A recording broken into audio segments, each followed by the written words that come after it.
Hey folks, this is Jake Davis with an on-the-fly review for you, and today I'm talking about The Gentleman, released in January, directed by Guy Ritchie, starring Matthew McConaughy, Charlie Hunnam, Hugh Grant, Michelle Dockery, Jeremy Strong, oh goodness, Colin Farrell, and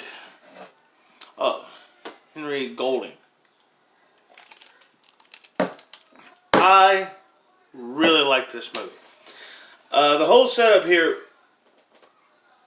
is Matthew McConaughey is an American drug lord who has really embraced and unearthed himself in British culture and British lore, and is looking to retire with his drug queen, played by Michelle Dockery. The film is told almost entirely through the perspective of a private eye reporter who's telling the story to a gangster Hood who works for McConaughey. There's lots of characters, there's lots of twists.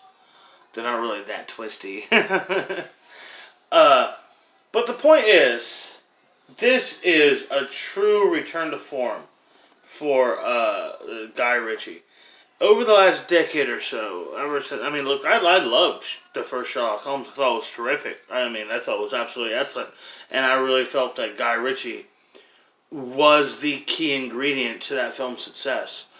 And I did enjoy the films that came after that. I enjoyed his Man from U.N.C.L.E., except for Armie Hammer.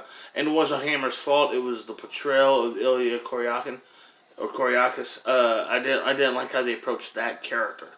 And I really enjoyed his Aladdin from last year. I liked it a lot. I really don't get all the hate.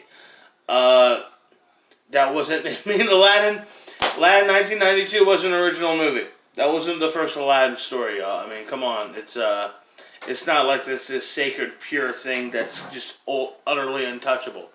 You know what I mean? It's like, say you take someone like the Three Musketeers from '73. I really think that's a perfect movie.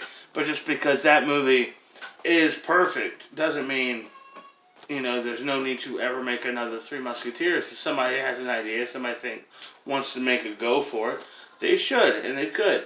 But, they risked that movie really sucking because the epitome has been made. Oh, man. So,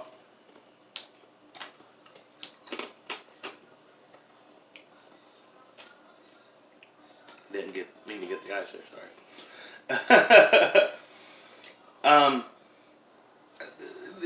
This movie is just like a lot of style, a lot of charismatic characters, a lot of long scenes with charming, fluid dialogue. It's just really, it's a Guy Ritchie movie. Like I said, it's a return to form. He was the British Tarantino.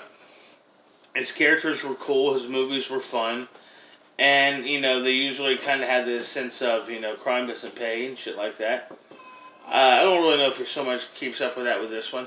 But this is the first film he's done like this since, I would say, probably Rock and Rolla, which is 2008? But I'm going to give this 5 stars, man. I'm going to give this 5 stars. I really like this movie. I thought it was just a wild film with likable characters, great dialogue. The first performance of Charlie Hunnam's career where I thought he was good. A real kind of never seen anything like it from a Hugh Grant kind of performance. And with Matthew McConaughey playing this American redneck with his thick American Southern accent, just rattling off these British phrases so casually. It was just so great. It's funny, but at the same time kind of eloquent. It was really interesting. I thought he was really great in it. I enjoyed his performance a lot. And I gotta say, I just love this movie. I'm going to give it 5 stars. There wasn't an There wasn't a dull moment. There wasn't an unentertaining scene. Absolute greatness from beginning to end. This is not the type of movie you tend to get in a January release. But wow, what a great flick. In fact, might be my favorite movie of the year so far. And since how it looks like most of the movies over the next 2 or 3 months aren't gonna get theatrical releases, uh, the Oscars are gonna be weird next year, that's for sure. And the box office mojo year-end list is gonna be probably a few pages shorter than it has been for the last decade or so. Anyhow, check this movie out. It's now available to stream since we're all at home with nothing to do. Uh, it was great. I really, really had a good time. And pretty soon I should be giving you yet another top 5 video, since they're quicker to run through and do than my retros. But I definitely want to do another retro while I'm all locked up. And oh my goodness, I cannot wait to get back to work. It just, this sucks. I'm Jake Davis, and I'll catch you on the fly.